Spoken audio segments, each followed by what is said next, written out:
This is why rock is the only logical option in this Splatfest. And if you've already picked any other team, my advice to you is to uninstall the demo data off your Switch and reinstall it and join the better team. For starters, paper is immediately out of the question. At the very least, scissors can cause a bit of damage.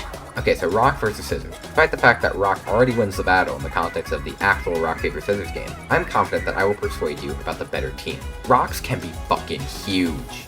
The largest scissor is like those fucking big ass ones that they use to cut open those tapes in the movies and shit.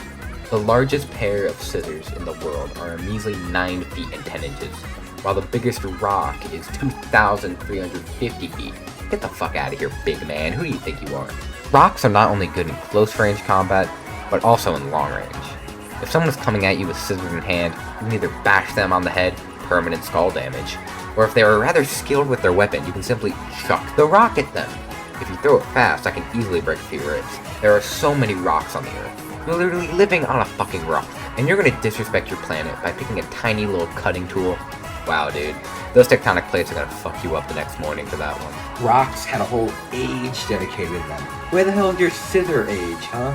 Rocks are so revolutionary that they made steel, pennies, clay, glass, aluminum, salt, pencil lead, and coal. I could go on for much longer. So, if you have already chosen paper or scissors, comment your exact reason, and I will respond to you with why you're simply incorrect. If paper or scissors win, I am immediately deleting this video.